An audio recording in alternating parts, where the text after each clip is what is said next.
Let's move on to some questions. A 63-year-old hemophiliac had contracted hepatitis B from contaminated blood products in the 1980s.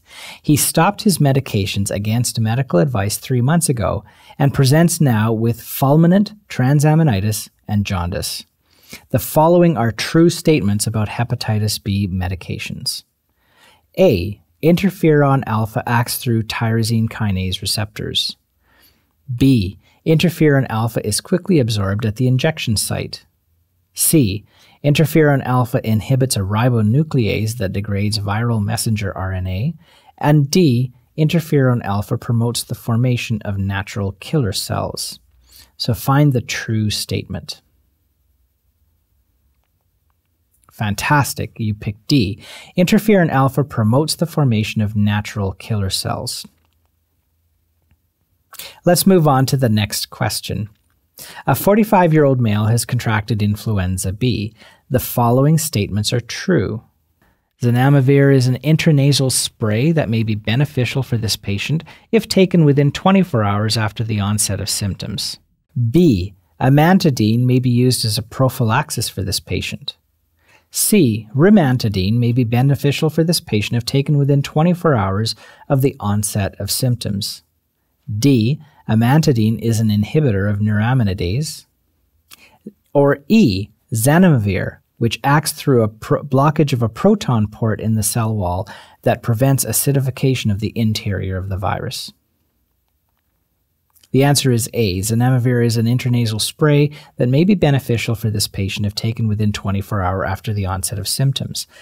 D is incorrect because amantadine is a blocker of a proton pump in the vesicle wall that would have allowed transcription with an acidic environment.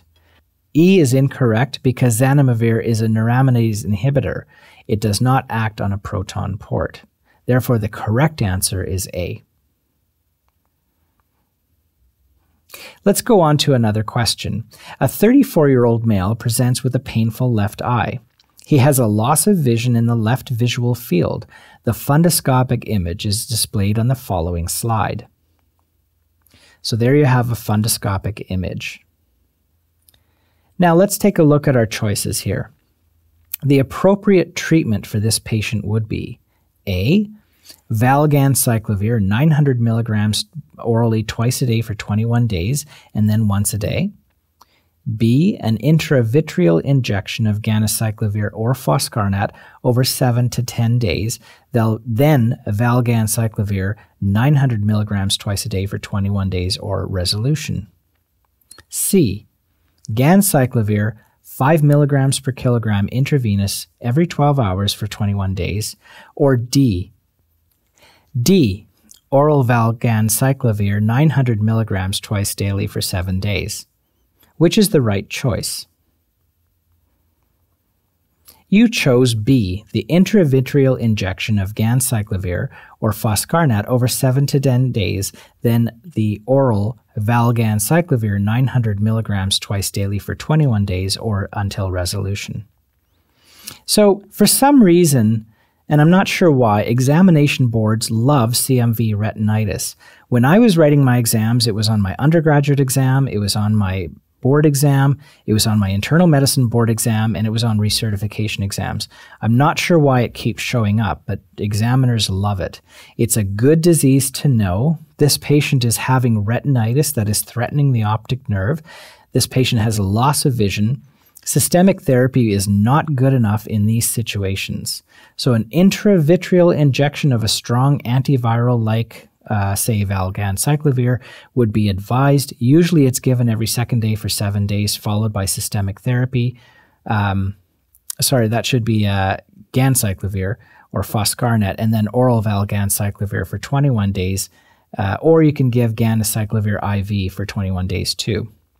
Now, treatment would obviously be under the care of an eye specialist's experience in this disease. Ganciclovir intraocular implants are also sometimes used. These are little teeny tiny little plugets that are actually inserted inside the vitreal cavity, and they slowly release ganciclovir over time. So those are also being used as well. Now, for some reason, this type of question always shows up on boards. I've seen it when I was doing my undergraduate exams.